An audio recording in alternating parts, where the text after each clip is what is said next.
Israel, Hamas, Mossad क्या हैं, ये सारे एक दूसरे के ही प्रतिरूप कह सकते हैं आप हैं। कुछ न कुछ ऐसे रीज़न रहे हैं कि इन सब में आपस में प्रतिद्वंद होता चला आ रहा है, और एक नहीं अनेक कारण हैं जो कि हमास को इजराइल पर और इजराइल को हमास पे मिसाइल्स गिराने या अटैक करने के लिए प्रेरित करते रहते हैं। तो इस वीडियो में आई यही एक परिचर्चा करते हैं कि किस लिए, कौन से ऐसे रीज़न हैं जिसके कारण कि इजराइल और हमास में और मोसाद जो कि इजराइल की खुफिया एजेंसी है, ये सारे लोग मिलके आपस में युद्ध करते रहते हैं और कुछ न कुछ ऐसा करते हैं कि बहुत भारी क्षति होती है। यदि देखा जाए तो जीवन का काफ़ी ज़्यादा नुकसान होता है और धन का काफ़ी ज़्यादा नुकसान होता है, पर्यावरण का काफ़ी ज़्यादा नुकसान होता है, तो हर तरह से कुछ ना कुछ नुकसान होते रहते हैं। तो आइए पहले कुछ पॉइंट्स पे एक नज़र डालते हैं कि किस लिए युद्ध होने के पीछे के रीज़न क्या हैं और कब से शुरू हैं, किस तरह से ये कार्य कर रहे हैं कि युद्ध लगातार इन लोगों के बीच होते चले आ रहे हैं। पहला सवाल ये है कि 1948 से पहले इजराइल कहाँ था, या इजराइल का ऐतिहासिक नाम क्या था। तो देखा जाए तो ब्रिटिश जो थे, जिनका कि शासन चलता था, ब्रिटिश शासन के तहत जो देश था जहाँ सारे लोग रहते थे वो फिलिस्तीन ही था, न कि इजराइल था, और फिलिस्तीन के नाम से जाना जाता था। इसके बाद क्या था कि यूएनओ रिजोल्यूशन 181 क्या था। यूएनओ रिजोल्यूशन 181 ये था, जबकि रिजोल्यूशन ये 29 नवंबर 1947 को अपनाया गया था, और इसमें एक ये कहा गया था कि दोनों देश इजराइल और फिलिस्तीन आपस में अलग हो सकते हैं, विभाजन का एक प्रस्ताव रखा गया था। और इस निर्णय ने फिलिस्तीन को विभाजित करने और इजराइल का एक नया आधिपत्य बनाने या स्थापना करने का मार्ग प्रशस्त कर दिया था। तो ये दो रीज़न ऐसे थे जो कि इजराइल को लाइमलाइट में ले आते हैं या बाहर लेके आते हैं। और इस रिजोल्यूशन ने इजराइल को स्थापित किया कह सकते हैं, या फिलिस्तीन से अलग। पहले तो फिलिस्तीन ही था, इजराइल नहीं था, तो इजराइल को फिलिस्तीन से इसने अलग किया। फिर कहा जाता है कि 14 मई 1948 को कौन सी महत्वपूर्ण घटना हुई। तो 14 मई 1948 को एक महत्वपूर्ण घटना ये हुई कि इजराइल जो है उसने अपने आप को स्वतंत्र एक राष्ट्र घोषित किया। अंतिम जो ब्रिटिश सेना थी उसने हाइफा छोड़ दिया। हाइफा उस समय की काफ़ी प्रसिद्ध एक जगह थी, और यहूदी पीपुल्स जो थे उन लोगों ने घोषणा कर दी कि हम जो है अब स्वतंत्र हो चुके हैं, या ब्रिटिश या किसी का मेरे ऊपर कोई शासन नहीं, कोई नियंत्रण नहीं है।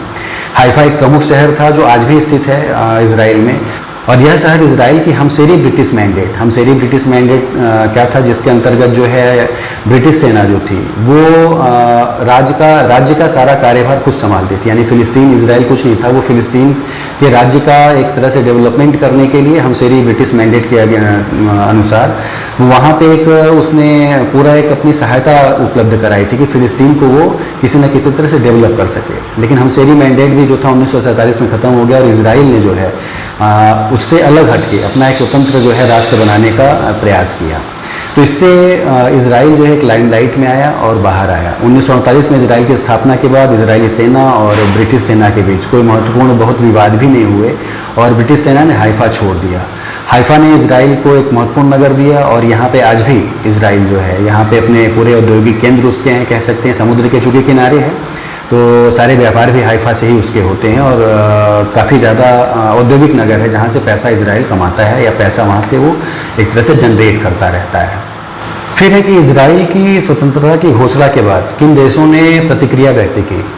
आज भी युद्ध में उन देशों की भूमिका बहुत महत्वपूर्ण है। देखा जाए तो इजराइल स्वतंत्र हुआ तो कष्ट किन देशों को हुआ, मिस्र को हुआ, जॉर्डन को हुआ, इराक को हुआ, सीरिया को हुआ, लेबनान को भी हुआ। इन लोगों ने जो है एक दूसरे को आपस में बांधा और इजराइल के अगेंस्ट हुए ये लोग, क्योंकि इजराइल जो था स्वतंत्र हो चुका था, और उनको वो चीज़ रास नहीं आ रही थी कि इजराइल स्वतंत्र कैसे हुआ। देखा जाए इजराइल का इतिहास तो 19वीं और 20वीं शताब्दी में बड़ी संख्या में जो यहूदी थे यूरोप से आके फिलिस्तीन में आकर बसे। फिलिस्तीन जो है आप समझ सकते हैं कि अपना अलग एजेंडा था, पूरा उनका अलग एक राज्य था, अलग एक जगह थी। वहाँ पे यूरोप से यहूदी आकर बसे, और इस प्रवास में फिलिस्तीन में अरब और यहूदियों के बीच आबादी जब बढ़ी तो निश्चित रूप से तनाव भी बढ़ेंगे, और तनाव बढ़े। यरूशलेम एक ऐसा शहर था जो इजराइल और फिलिस्तीन दोनों के लिए बड़ा ही ज़्यादा पवित्र था। जब आबादी हुई तो उन्होंने एक पवित्र जगह ढूंढी जहाँ वो पूजा पाठ कर सके, और यरूशलेम जो है लाइमलाइट में आया। यह यहूदी, ईसाई और मुस्लिम धर्मों सबको लिए एक देखा जाए तो महत्वपूर्ण एक धार्मिक केंद्र था, और आज भी ये कह सकते हैं इजराइल और फिलिस्तीन दोनों ही यरूशलेम को अपनी राजधानी मानते हैं। इजराइल ने 1967 में जो है युद्ध किया इसके लिए और यरूशलेम पे कब्जा कर लिया और इसे अपनी राजधानी बनाई, अपनी राजधानी घोषित कर दी।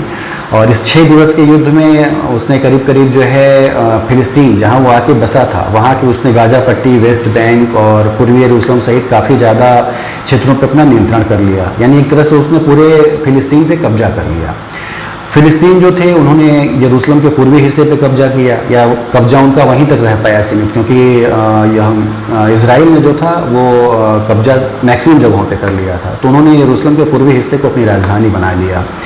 और यरूशलेम विवाद के बाद इजराइल और फिलिस्तीन के बीच और विवाद और भी बढ़ता गया कह सकते हैं, और बहुत ज़्यादा घातक होता चला गया। कई बार हिंसक भी हुआ। यरूशलेम यहूदी, इस्लामी, ईसाई सभी के लिए एक पवित्र स्थल है और उस धर्म के नाम पे काफ़ी ज़्यादा यहाँ पे विवाद हुए। देखा जाए तो यहाँ पे हरम अल शरीफ और देखा जाए टेम्पल माउंट, जिसे त्यागा पहाड़ भी कहते हैं, काफ़ी ज़्यादा इनके लिए एक पवित्र स्थल है और इस्लामी और यहूदी धर्म के लिए काफ़ी महत्वपूर्ण एक जगह है ये। तो इस जगह को अपना बनाने के लिए काफ़ी ज़्यादा विवाद होते रहते हैं, काफ़ी ज़्यादा एक दूसरे पे अटैक होते रहते हैं। और दोनों पक्षों का दावा है कि यरूशलेम पे अपना अधिकार रखना है और यरूशलेम उनका है। इजराइल का दावा है कि यह शहर भगवान ने उसे दिया है, यानी भगवान द्वारा ये प्रदत्त है इजराइल वालों को। जबकि फिलिस्तीनी दावा करते हैं कि ये शहर अरबों का है, यानी आप तो बाद में आए थे, अरब पहले से यहाँ थे, तो ये शहर अरबों का है और उनका ही होना चाहिए। तो यहूदियों के लिए बैतलहम कह लें, जिसे भगवान का घर हम कहते हैं हिंदी में, ईसाइयों के लिए प्रभु का मंदिर कह लें और मुसलमानों के लिए इसको मस्जिद अल अक्सा कह लें। तो ये हर व्यक्ति ने अपने अपने धर्म की अलग अलग व्याख्या करके उस पर अपना कब्जा बरकरार रखने की काफ़ी ज़्यादा पहल की कोशिश की है। यरूशलेम चूँकि एक महत्वपूर्ण राजनीतिक केंद्र भी है और ऐसा शहर है जो इजराइल और फिलिस्तीन दोनों के लिए बराबर का दर्जा रखता है, यानी दोनों के लिए बराबर का इम्पोर्टेंस है यरूशलेम के लिए। यरूशलेम के विवाद का कोई फिलहाल हल होता भी नहीं दिख रहा है कि यरूशलेम का विवाद हल हो जाएगा। दोनों पक्ष एक दूसरे के दावों को अस्वीकार करते रहते हैं, एक दूसरे पर अटैक करना, आक्रमण करना, नुकसान क्या हो रहा है उस पर किसी का फोकस नहीं रहता है। लेकिन आपस में झगड़ा करना, लड़ाई करना और पीछे चलते जाना, झगड़ा लड़ाई पीछे ही लेके जाता है। तो ये चीज़ें जो हैं इन लोगों की होती जा रही हैं। तो देखा जाए जो आक्रमण हुए 1-2 दिन पहले, ये ऊपर लिखित जितने भी कारण थे ये सारे उसके जो थे एक बैक में हैं, उसकी भूमिका बहुत ज़्यादा है। और इजराइल और पैलेस्टीनियन यानी फ़िलिस्तीन जो हैं इन चीज़ों को लेके कि ज़मीन किसकी है, यरूशलेम किसका है, इस पर एक विवाद होता चला आ रहा है। इसके अलावा भी विवाद के देखा जाए तो कुछ और भी कारण हैं, मतलब इस पे यरूशलेम को कह लें या उनकी ज़मीनों पे कब्जा कह लें। इस सारे विवाद के बाद भी 1948 में जब ब्रिटिश सेना के अंत के बाद इजराइल ने स्वतंत्रता की घोषणा की, इस घोषणा ने अरब देशों को नाराज़ कर दिया जिन्होंने इजराइल पे हमला किया। युद्ध के परिणाम स्वरूप जो था इजराइल ने फ़िलिस्तीन के अधिकांश हिस्सों पे कब्जा कर लिया, जबकि फ़िलिस्तीनियों को उनकी ही जगहों से निकाला गया, जहां वो रहते थे वहां से निकाल के छोटे छोटे क्षेत्रों में सीमित कर दिया गया। इजराइल और फ़िलिस्तीन के बीच विवाद जो था इससे ये बढ़ता गया और फ़िलिस्तीनियों के बीच जिसकी भी ज़मीनें आप छीन लेंगे तो निश्चित रूप से उनके दिमाग में कुछ ना कुछ ऐसे द्वेष आएगा ही कि मेरी जगहों पर ही रह रहे हैं और हमें अपनी जगहों से निकाल रहे हैं। तो ये द्वितीय विश्व युद्ध के तुरंत बाद ये युद्ध शुरू हो गया था और दोनों देशों के बीच विभिन्न आयामों पर, जैसे कि भूमि को कह लें, सुरक्षा को कह लें, धर्म को कह लें, सांप्रदायिकता को कह लें, सभी पे कुछ ना कुछ एक मैटर फंसते हैं और विवाद होता रहता है। इजराइल के गठन के बाद से ही एक बड़ा भूमि और सामुदायिक विवाद शुरू हो गया कह सकते हैं, जिसमें पैलेस्टीनियन अरब जनता और इजरायली यहूदियों के बीच संघर्ष होता था। जो पैलेस्टीनियन थे वो इजरायलियों को आतंकवादी मानते थे, जबकि अपने आप को एक समाजवादी संगठन मानते हैं। आज भी वही है, हमास जो है अपने आप को एक समाजवादी संगठन मानता है, जबकि इजरायलियों को आतंकवादी मानता है। और इस विवाद का महत्वपूर्ण पहलू जो था गजवा और पूना के युद्धों का है, जिसमें इजराइल ने अपनी सुरक्षा के लिए गजवा संघर्ष किया और पूना युद्ध में पैलेस्टीनियन आक्रमणकारियों का सामूहिक ध्वंस किया, सामूहिक विध्वंस किया कह सकते हैं। गजवा और पूना के युद्ध को देखेंगे तो इजराइल और हमास के बीच कई विसंगतियों और संघर्षों का हिस्सा है। जो पैलेस्टीनियन प्रांत गजवा यानी गाजा पट्टी कहते हैं, गाजा स्ट्रिप कहते हैं, और युद्ध जो थे ये गाजा पट्टी के 2008 में भी हुए, 2009 में भी हुए, 2012 में भी हुए और 2014 में भी हुए। और इसमें हमास और इजरायली सुरक्षा बलों के बीच भारी संघर्ष हुआ और भारी क्षति हुई, लेकिन फिर भी ये हमले हो रहे हैं, आज भी हो रहे हैं, कल भी हो रहे हैं, पहले भी होते रहे और आगे भी ऐसी उम्मीद नहीं कि रुक जाएंगे। गाजा पट्टी के ये युद्ध जो थे हमास के नियंत्रण में होते थे और आज भी हो रहे हैं। गाजा पट्टी से ही उनका आक्रमण होता है और अपने आप को चूँकि एक समाजवादी जनवादी संगठन कहते हैं, इजराइल को आतंकवादी मानते हैं, जो कि उनके यहाँ घुसपैठ किए हुए थे, इसलिए वो लगातार उस पर आक्रमण करते हैं। हालांकि इजराइल जो है उनसे ज़्यादा इस समय मजबूत हो चुका है और हमास के रक्षकों को कह लें या हमास के लोगों को मारना, उन्हें ख़त्म करना या उनका नामो निशान मिटाना, ये इजराइल का भी एक कह सकते हैं कार्य करने का तरीका है। परिणाम स्वरूप इजराइल जो है वो आक्रमण करता है हमास के बदले, और हमास के आक्रमण के बदले, और उन पर कब्जा करता है या उन्हें मार देता है। विवाद के अन्य पहलू में देखें तो इजराइल ने पश्चिमी किनारे पर बसे अनेक समुद्री तटों को अपना कर लिया है। जहाँ से भी व्यापार हो सकता है, जहाँ से भी समुद्री जहाज आ जा सकते हैं, सभी पर उनका कब्जा है। फिलिस्तीन काफ़ी बैकवर्ड है, काफ़ी पीछे चले जा चुके हैं, और इसमें ईरान है, अरब है, पैलेस्टीनियन क्षेत्र शामिल है, जिनको कि कष्ट हो रहा है इन सब चीज़ों से। और इसके फलस्वरूप जो है पैलेस्टीनियन लोग उनकी ज़मीन का हक न मिल पाने से, विभिन्न प्रतिबंधों का सामना करने, संकटों का सामना करने से निश्चित रूप से एक उनके मन में द्वेष पल रहा है, आतंकवाद का विचार उनके मन में आ रहा है, और वो इस तरह के हमले करते चले आ रहे हैं।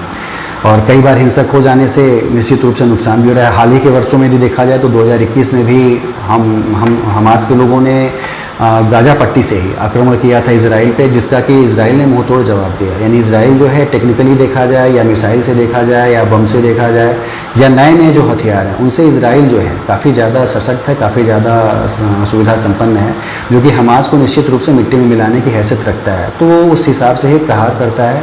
हालांकि उस 2021 के संघर्ष में बहुत से लोगों का नुकसान तो हुआ, लेकिन बहुत लंबा संघर्ष चला नहीं। आपस की मध्यस्थता और शांति समझौते से ये चीज़ें काफ़ी तेज़ी से हल होती चली। विवाद के बावजूद भी देखा जाए तो अनेक बार शांति समझौते का प्रयास किया गया, कई देशों ने भी किया, इन लोगों ने भी आपस में किया, लेकिन इस वक्त तक उसमें सफलता नहीं मिल पाई। यानी कई बार शांति समझौते हुए, कई बार कोशिश की गई कि लोग आपस में न झगड़ा करें, लेकिन फिर भी आज तक वो समझौते जो है पूरी तरह से सफल नहीं हुए हैं।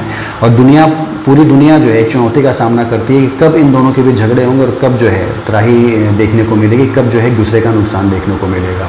और इसका कोई आसान समाधान नहीं, क्योंकि जो धर्म से संबंधित चीज़ें हों, जो ज़मीन से संबंधित चीज़ें हों, उस पर विवाद हो तो बहुत आसान समाधान नहीं होता है। कोई दूसरा देश जो है उसमें बीच में जाके मध्यस्थता करके उसे सुलझा भी नहीं सकता है। तो इस समझौते पर पहुंचने के लिए दोनों देशों को कुछ न कुछ अपना एक कह सकते हैं कि दावों को कम करना होगा, छोड़ना होगा, तो ही ये जो लड़ाई या झगड़े हैं इनमें एक